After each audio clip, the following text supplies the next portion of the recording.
Okay, everybody, let's go ahead and get started. As I said, thank you so much for joining us today. We really appreciate it. We are going to present our recipe for design tour on behalf of IIDA Southern California, and we will be featuring the SAP Innovation Center in HanaHaus that has been designed by Hendy.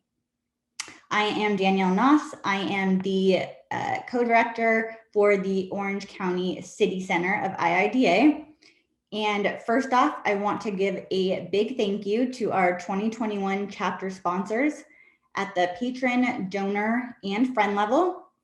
And a special thank you to our design partners, AECOM, Gensler, HOK, Oculus, and Walcott. Thank you very much. We really appreciate your support, and it's thanks to you guys that we're able to put on these type of events and continue hosting this industry organization.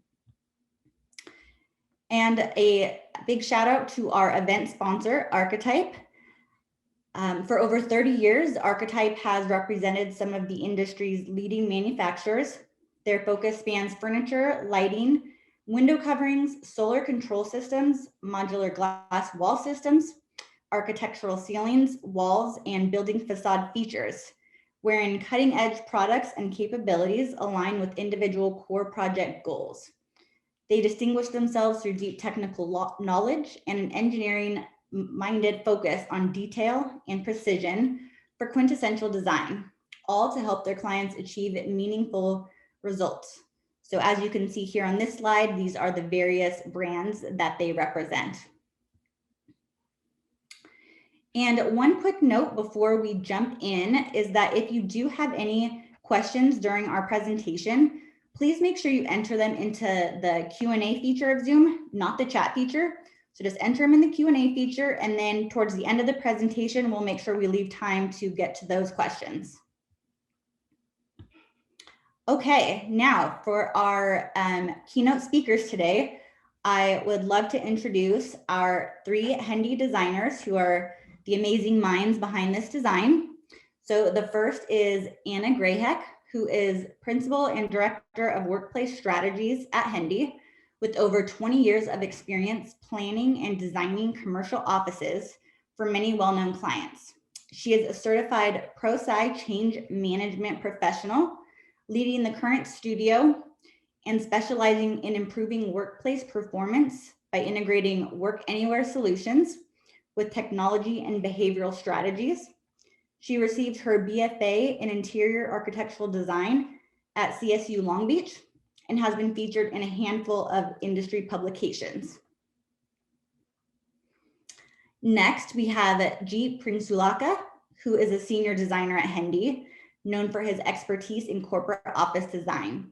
He leverages a deep understanding of space planning, detailing, and project budgeting to create innovative workspaces for nationally recognized and Fortune 500 businesses. He has worked on various key projects which have earned prestigious awards and have been featured in multiple industry publications. He is a LEED accredited professional, bringing expertise in green building and sustainable design to all of his projects to help companies encourage employee health and wellness. He earned his Bachelor of Fine Arts in Interior Design from Cal State Long Beach.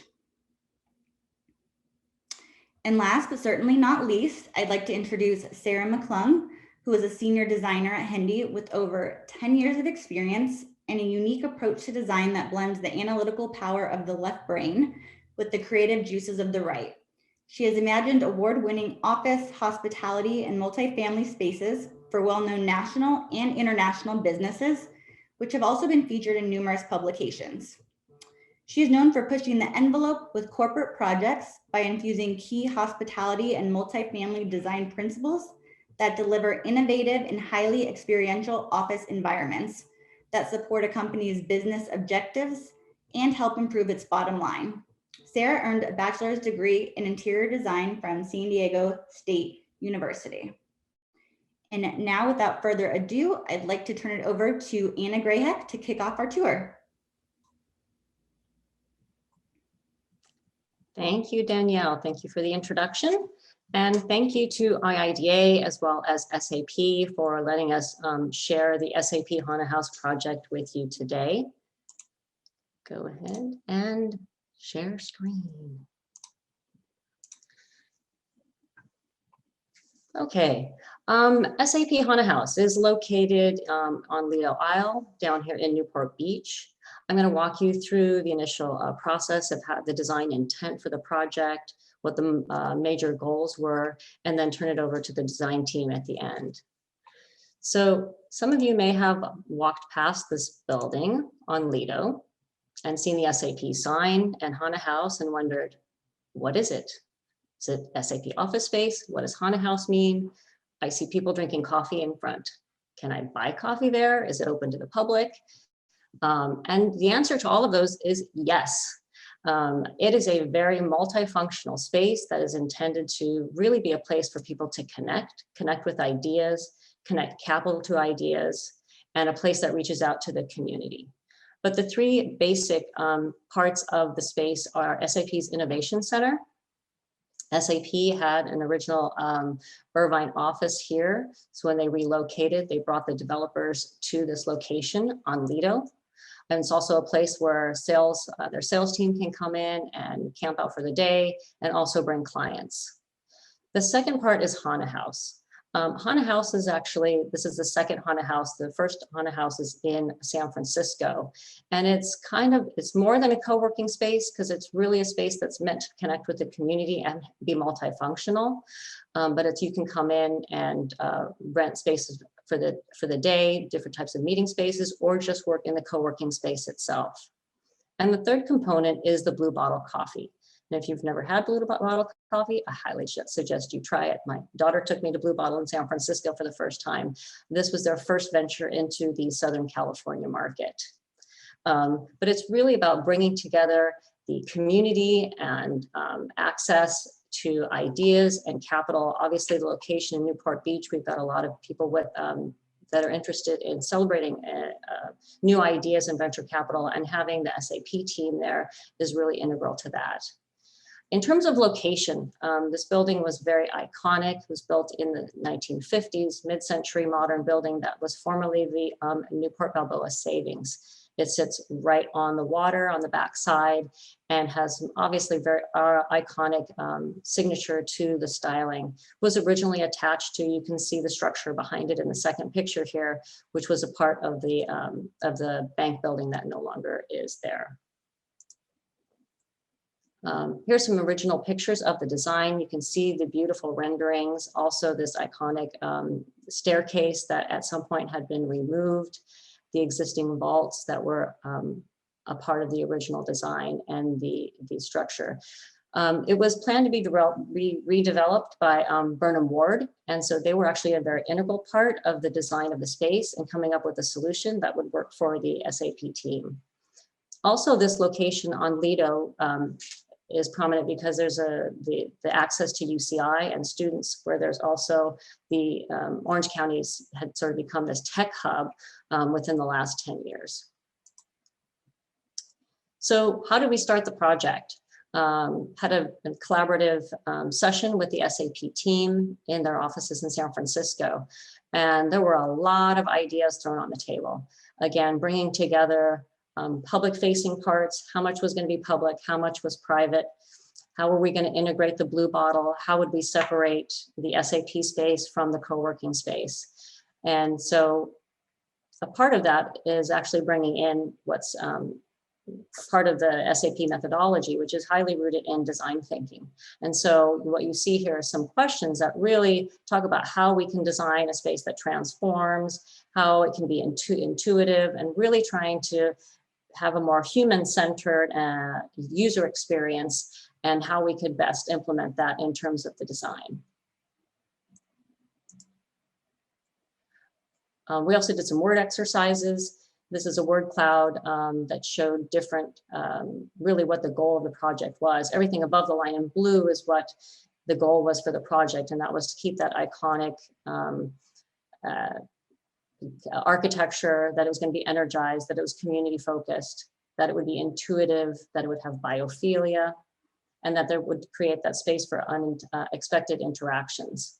Everything on the bottom is everything we didn't want it to be, which was sterile, gimmicky, contrived.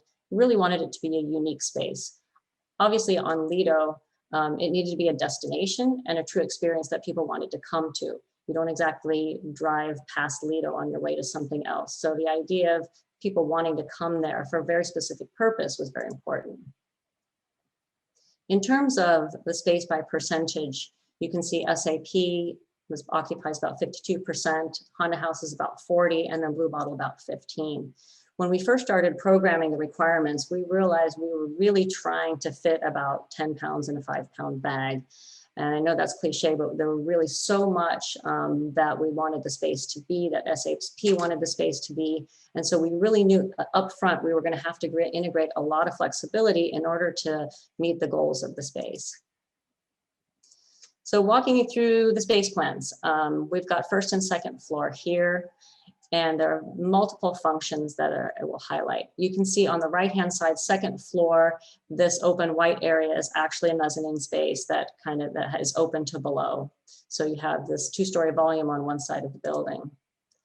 First of the elements is Blue Bottle Coffee. Blue Bottle connects the front of the building with the interior of the space. So that connection to the outside and that welcoming, bringing people in was very important. The second part is, this is HanaHaus. So this is all of the space that is bookable or reservable with a variety of postures. You'll see that there are casual meeting spaces in the open, banquet seating, tables that are bookable, small focus rooms for 1 person or 2 persons, meeting spaces that vary in size from 4 to about 12, and that can also be interjoined with other spaces to extend.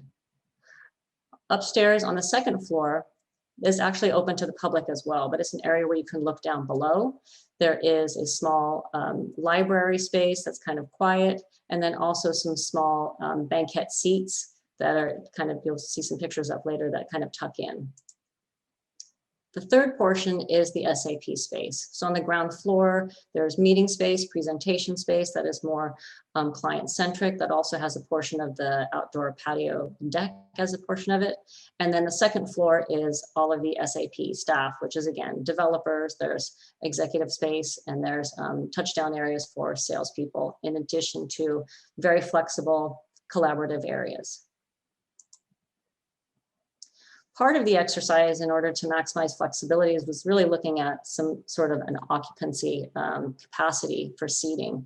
And so what we did is analyze the types of postures that were available and how many seats to get to 269 different work options, colored by conference room setting. You'll see everything on the blue downstairs is actually out on the deck, where they actually have a Duffy boat out there where you can go, they can take clients out. And then all the other various postures. So some examples of those, first of all, deep focus. This can be on an individual basis in more of a casual setting, or working as a team. So having focus time with just one other person, again, with whiteboarding to be able to ideate. And then also just working individually in a more traditional setting. Next is the passive setting. So this would be more in the open area. Adjacent to Blue Bottle Coffee is a banquet seat where you can sit down and plug in your laptop. Upstairs, again, small huddle areas where you can sit in by yourself. Downstairs, again, various postures at either tables or lounge setting that's more casual, or also tucked into some other small little niches. The third element is a collaboration space. Obviously, very important to the SAP staff upstairs is the ability to collaborate as they're ideating. This is a team room that is technology integrated that can actually has operable doors that open to the workspace itself. Downstairs, again, some of the meeting spaces. Within the HanaHaus area in a casual setting to collaborate with a team, or at a table setting. Part of the very important part of the HanaHaus is that it has an outreach to the community. So it's a place that can actually be rented out for either business events or community events. So one of the important parts of flexibility was that this space could actually transform in under an hour. So you see all of the furniture was selected so that it was easily mobile, so that it can be converted to this. You've got a small stage at the front next to the fireplace and a roll down screen, and it's really a great place for a community event. The last part is making it intuitive. Developed a whole graphics and wayfinding system that was integrated with iconography and also the names of rooms that represented various locations of SAP offices throughout the world. And again, these are all bookable spaces. One last part of the indicators, it was a visual cue of space being intuitive, and that was lighting, use of lighting. You can see in both of these, the green light represents the fact that the space is in use, and when time is up, the color changes to red, so that you know your bookable time has completed. So those are the basic requirements of the space itself. We're now going to share a video that shows you sort of a time lapse of the actual construction process itself, and then get into the design and the design decisions with the design team.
Okay, take it away, Sarah and Jeep.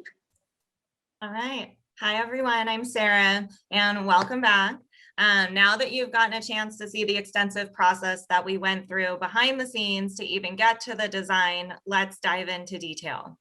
This is our concept statement, and we start every project with a concept statement. SAP worked closely with Hendy to develop this one, and this is something that throughout the entire project we always go back to, and we say, how well is this design meeting the end goal? So for this project, the concept was to bring in the outdoors with natural elements, raw, refined materiality, and timeless design. And overall, the design fosters a spirit of sharing, developing, and growing ideas into solutions. Thanks, Sarah. I'm Jeep. Let's see here. The next few slides, you'll see sort of the progression of what it was before, and we'll talk about like the architecture of the building. So next, here's some images of renderings that we produced and shared with the SAP team for the look and feel. And then finally, the actual outcome of the project was this is what you guys see in front of you. We collaborated with Burnham. They were the owners of the building, and they were instrumental in the design and aesthetics of the building. And we collaborated with them to create this sense of arrival and an environment that's welcoming through the use of that. You could see at the center of the building, that indoor-outdoor bar that's really defined by this perforated canopy that really draws and welcomes people into this environment. We also, work with landscape architects to, find like a variety of succulents and plantings of, that's indigenous to California. And we also have different types of seating styles at the entry here. And next, here's a view looking at the back deck. This elevation here is facing the water. On the first floor, 80% of that glazing is actually operable. And so the idea is just to connect the indoor and outdoor experience. And also on the second floor, we have operable windows that allow that ocean breeze air to kind of filter into the SAP Innovations Lab space. There's a variety of outdoor seating. There's a fire pit and also a Duffy boat that Anna mentioned earlier. You know, who wouldn't want to have a meeting on the water? Go next. So here's a view of the entry of the HanaHaus. It's a double-story volume. We curated this iconic stair that leads you up into the SAP Innovations Lab space. We carefully created these gentle curves and angles throughout the space so that people can navigate and experience moments within the space. And we'll go into the little details that spark curiosity and you know, creating these Instagrammable moments within the space. We also wanted to play with different materiality, as you can see, the introduction to that wood treatment, and also balance it with the concrete. You know, SAP really wanted us to embrace the nature and the honesty of what it was before, and so we carefully juxtapose those materials. You go to the next image. So a huge part of this project was repurpose and sustainable design. What you can see here is we actually had two existing vault doors. And as you can imagine, they're super heavy. So throughout the design process, we had to decide, you know, what are we going to do with these huge doors? And a part of the whole backbone to the project, as I mentioned before, was the idea of being genuine and authentic. And so a part of that is really celebrating the nature of the building. So we decided to embrace these doors. So the door on the left is actually a conference room that you can rent out for HanaHaus. SAP also has access to this as well. And this becomes a really special room because we kept the vault door in place. We even kept the walls behind it in place. And we filled in the opening with drywall, covered it up with writable graphic wall covering that looks like safety deposit boxes, which is also a nod to the history of the building. But by embracing the vault door in that room, it really becomes one of those aha discovery moments that you find as you're going throughout the space. And you can also feel a real connection to what the space used to be. Then over on the right, that's our second our second vault door. And we decided to take that one, flip it on its side, and add an electrical top to it. So you can actually take your laptop and plug into it. You can charge your cell phone. So if you're ordering a cup of coffee and you need to check an email, you can just plug in right there next to those big folding open doors, and you can feel that ocean breeze, smell the salt air, and you really get this whole warm experience. It's kind of a really great culmination of the old and the new. So moving throughout the space, this is the Blue Bottle coffee area. And as Anna mentioned before, such a big part of this was the location of where we put Blue Bottle in the building. We played around with a lot of different locations, and it was really important to SAP that it not only draws you into the space, and here you can see what draws you in is really that huge hallway to your expansive ocean view, but that it's centrally located. So when you enter the building, you know, you can smell the coffee, you hear the grinding, you see all the action, and you're instantly drawn into the space. I think we went a little backwards, Anna. There we go. So going on about Blue Bottle, as you can see, the location super important of where it is in the building. And another thing that we did that was a key feature here is the division between Blue Bottle and HanaHaus. We incorporated a low wall that has seating on the back of it. So on one side, you have HanaHaus rented out seats, and then on the other side, you have people ordering coffee. And it's divided by these huge sail art pieces that we installed, which is something you see so predominantly in the bay. So really the whole purpose of this area was to immerse you in this ocean environment, but also to encourage those informal surprise opportunities of interaction between the public and between the people working in HanaHaus. And then I'll point out one last thing in these images that you see, bringing in that ocean feeling all the way up into the ceiling. We introduced these acoustic baffles, which look like wood. So psychologically, you feel really warm by being surrounded by those, but they imitate the soft curvature of waves, and you get little snippets of lighting through there, kind of like how the sunshine flickers off the water. So, you know, you're really fully immersed in this environment from floor to ceiling. All right, so now what you're looking at is actually the backside of Blue Bottle. And in the photo on the right, you can see the entry kiosk. So you can see really just how close that is to the entry. And you get a good glimpse of this blue tile that we introduced as a way of intuitive wayfinding. We didn't want to create any hard construction walls to define the two spaces. So we needed to come up with something really creative to differentiate between Blue Bottle and the rest of the space. But since it was smack dab in the middle, that proposed a challenge. So the way we did this was integrating it into the floor seamlessly, and we strategically kept the transition line jagged. So it almost encourages you to flow through the space, you know, kind of like the flow of innovation and ideas. And we incorporated this high top table, which you got a little glimpse of in Anna's slides. And it actually continues out into the main walkway. So when you're walking along the street, you see this big table with people working at it. You have these folding accordion doors that open up completely. So you get the instant buzz. And just by having things open and strategically locating, you know, tables and working environments, we're providing that instant connection to the community and encouraging people to come in and experience the space for themselves.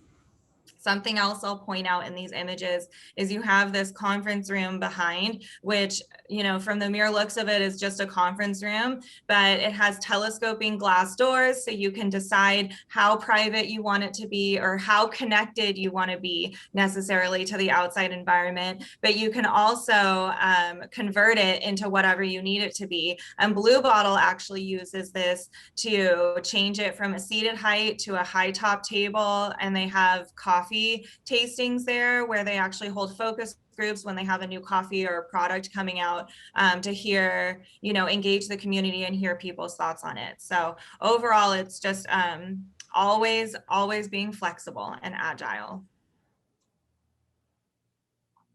Yeah, so here's a view as you go up the stairs looking down at the stage from the mezzanine. As Anna mentioned earlier, you know, this space is you know, a stage, but it also needs to be flexible in terms of the use of furniture. And also giving choices to users, right? So in the backdrop there, you have these comfortable booth style seatings that's wrapped in this green velvet. It really shelters you and also provides this really good acoustical value and separate you from the rest of the HanaHaus space.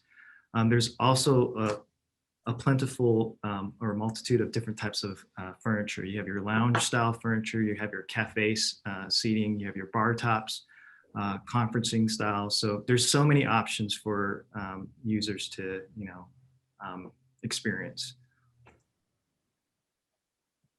We talk about transformational spaces. This is a garage, and this is where all these, the whole notion of ideas and experiences come from a garage. So we created these foldable partitions and flexible, creating the divisions of spaces through like rideable folding doors, a telescoping door, and then and to the left, we have the bifolding doors that open out to the exterior.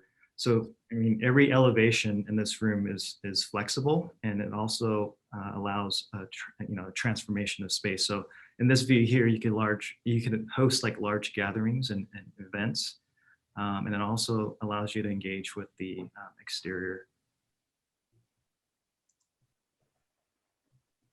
So we created moments within the space. So this is a view at the mezzanine, and off to the right is SAP's entry to the Innovations Lab. And we call this like an area of unexpected interaction. The thought was to really get two groups together, right? And in this instance, it would be, you know, the public and SAP employees. So whether it be like a student, an intern, or an entrepreneur that wants to share ideas with the SAP employee, they can actually do so in these types of areas. Go to the next.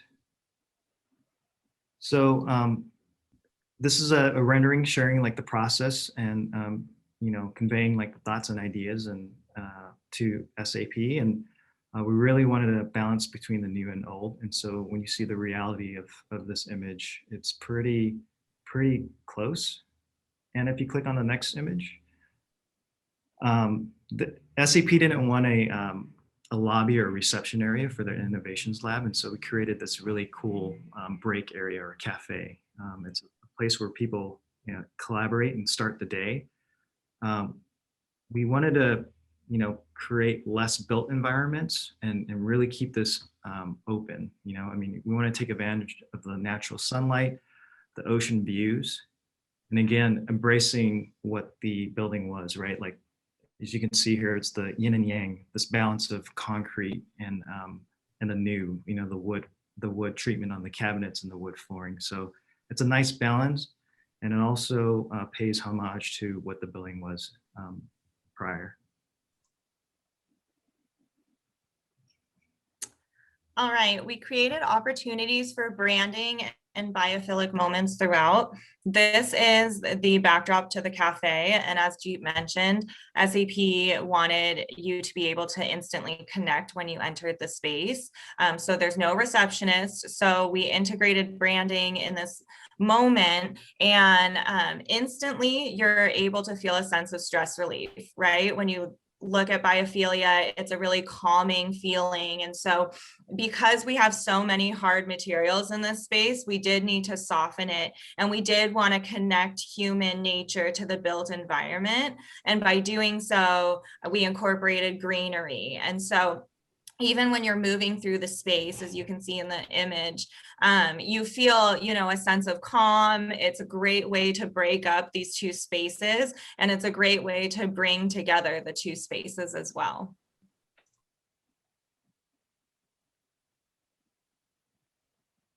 So speaking of spaces, we can discuss space utilization. Here are three different types of, we'll call them huddle meeting spaces that we created, and this is upstairs in the innovation lab.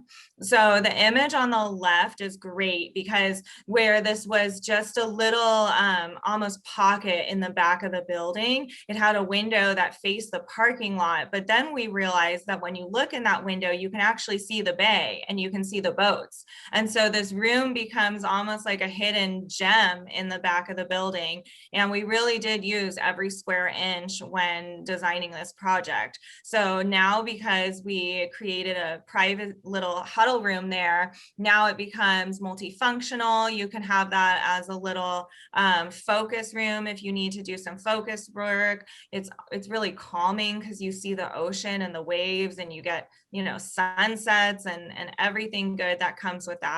But then every wall in this, pretty much every wall where we have meeting space and beyond, had to be writable. So you can see here, you know, everything has to be multifunctional. So the walls aren't just walls, you can write on them too. And then in the middle, this is a meeting space, actually right off the workstations. And what's great about this is it's right open, the sides are open. So it's great for those impromptu meetings where if you need to pop in with someone and discuss an idea really quick, you can plug right in there and do so, and say, you know, Jeep was walking by and he saw me looking at the presentation we're working at together. He can pop right in there too, because everything's so transparent. And then again, the walls are writable. So you have an idea you're thinking about, you can collaborate right then and there. And we also took the upholstery in this booth all the way up around the ceiling, not only to create, a sense of calm psychologically, so you feel cozy and focused in such an open room, but it also does help with acoustics. So pretty much everything in this project had to be dual purpose, and everything had to have a function. And so this is just one of those examples. And then in the room off to the right, this one is one of the innovation rooms, as we call them. And we have two of them. They're right in the middle of the workstations and a main traffic way.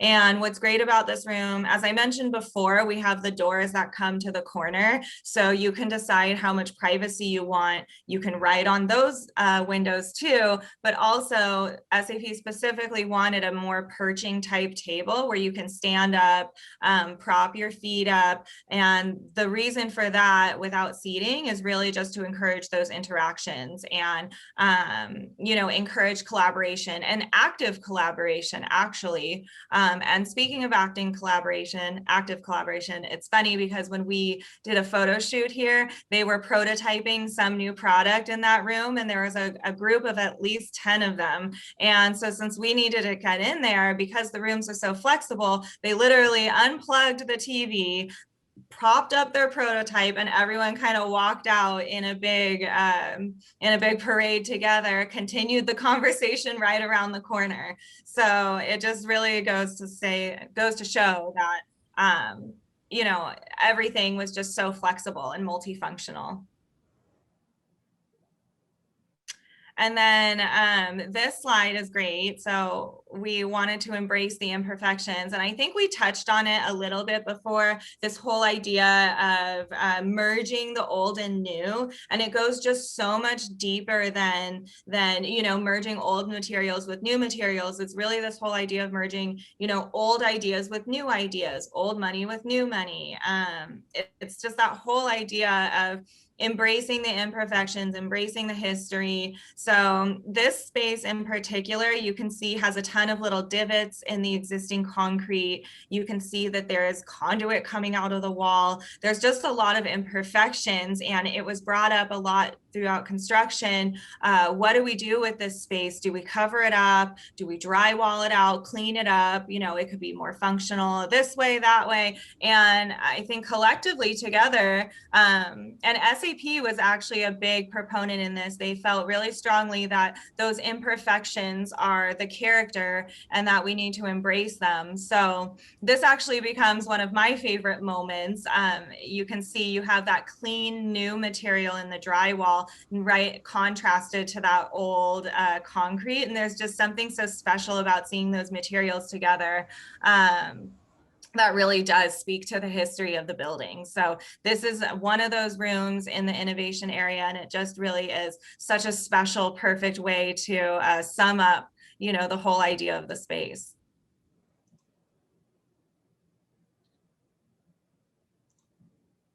So we would like to finally thank the team from SAP that was really instrumental in both sharing their insight into the organization and being a part of the problem solving, as well as the construction team. It was a huge effort to really understand all the detailing and the acoustics and the windows and any of the HVAC. It was a very, very special and unique building with that cast concrete. And so it had some very unique challenges that the team really helped with. Also a special shout out to Archetype, sponsors of today's event. And with that, we're going to share the final video of the product and as its completion.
Okay, and the last thing we'd like to share is the recipe for design.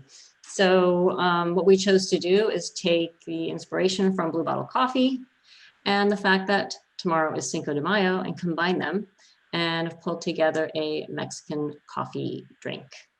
Get your coffee, get your Kahlua, and celebrate tomorrow. Thanks, everybody. We're going to open it up to Q&A. If there were any questions in the Q&A, Danielle, do you want to share them? Yes, we do have some. Let me go through and pull those up. Okay, so someone asked, can you talk more about the logistics of HanaHaus and how that structure works? For example, do companies rent out space on a contract basis, or can individuals reserve space as needed? Oh, Jeep, do you want to take that? So if you go to the HanaHaus website, you can actually see how the booking system works. We can probably share that at the end, but I don't know if you wanted to go into any detail, Jeep, do you know? Yeah, so it's a membership base. So you could go online and book rooms either through membership, or you could just do it on the fly. It's by the hour. So yeah.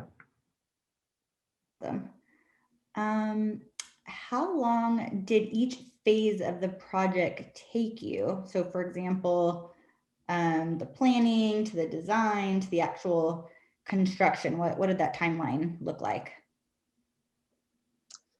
Trying to remember the total timeline, I think from start to finish was about, started in January, not quite 2 years, because they just celebrated their anniversary, I know that much. So it was about a 2-year process from start to finish, but a lot of that was construction. The building itself was undergoing through some pretty major renovation in terms of the exterior facade that Burnham had started. So that was probably the longest, and the initial time frame for the ideation went actually rather quickly, and then design development. Jeep, do you remember how many months? Yeah, it was like 2 to 3 months.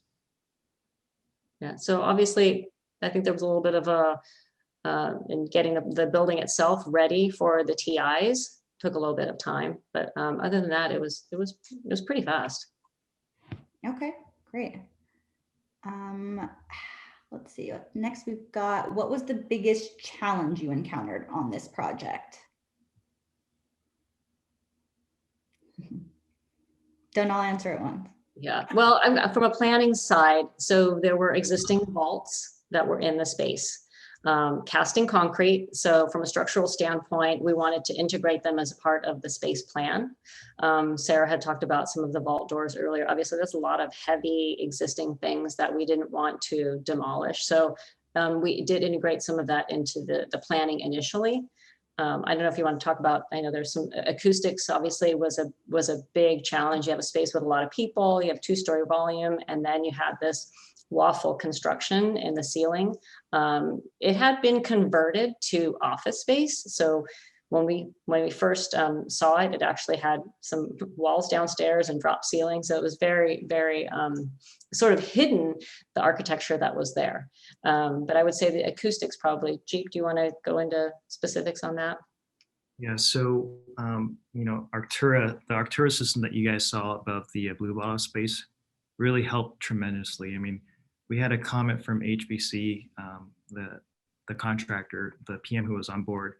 He said when they installed that product, about 75% of the noise was like reduced during construction. So it was very helpful, and we used a lot of soft materials to really balance out the hard surfaces, and also the implementation of like the wood as well helped tremendously. Yeah. Great. All right, another question we have, how has COVID affected the use of spaces in this project? I believe they've been closed. Yeah. I don't think they've reopened. I know Blue Bottle Coffee is open, obviously for takeout orders only, but the HanaHaus space is closed at the moment. hopefully they get back up and running soon. Absolutely. Were there any green building certifications pursued, such as LEED, Fitwell, WELL? I don't believe so. No, Don't believe they so. weren't a part of the original scope. And there was no well certification done. Although so from a planning standpoint, in terms of wellness, and a lot of the projects that we work on, we actually gear towards well, which is the integration of biophilia and natural light and things like that. Yeah, to Anna's point, we did design towards, wellness. Even like the introductions to the material as well, they're all, green certified and yeah, to that nature. Definitely an aspect of that. Mhm. I think you guys may have touched on this, but one of the questions is, how did archetype contribute to the project goals or concept statement?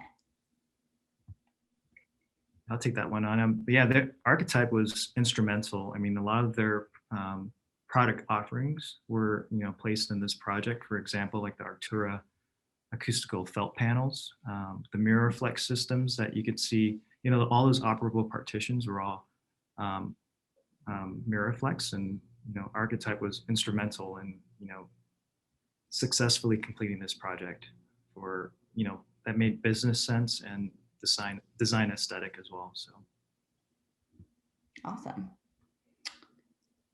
Let's see, we've got the last question is, can you please share what challenges arose and how you overcame those? So I think you kind of mentioned the vault doors and some of that concrete structural and acoustics. Was there anything else that comes to mind that you guys want to touch on? Yeah, I can think of one thing, and that was that public versus private. Obviously, there's some security issues and maintaining access to the deck for both the public and then also the SAP. So the sort of like where that boundary was, having private access for SAP staff that wasn't accessible to the public. So just how that came out in the planning initially was definitely, we did several different iterations of how that might lay out.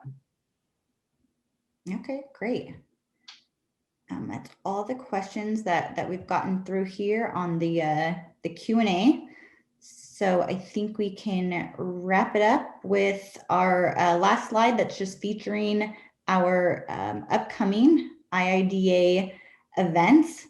So we've got coming on May 12th, part of our SPS 60 series, the business of the personal brand.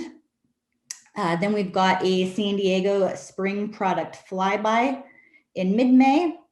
And then you guys definitely don't want to miss the 2021 Caliber Awards that are going to be put on virtually this year, of course, but it's really going to be an awesome show to tune into. And then if anyone's interested in joining our annual SoCal chapter meeting, that will be this summer, July 24th. So again, I want to take a minute to thank everybody, the Hendy team. Thank you so much for sharing this awesome project with us and giving us all the behind the scenes footage and the thought process that went into everything. It was super informative and inspiring. And again, thank you to our sponsors and to everyone who was able to tune in today. Really appreciate your support and hope you all have a wonderful rest of your week. Thank you, Danielle. thank you guys. Thank you. All right, take care, guys.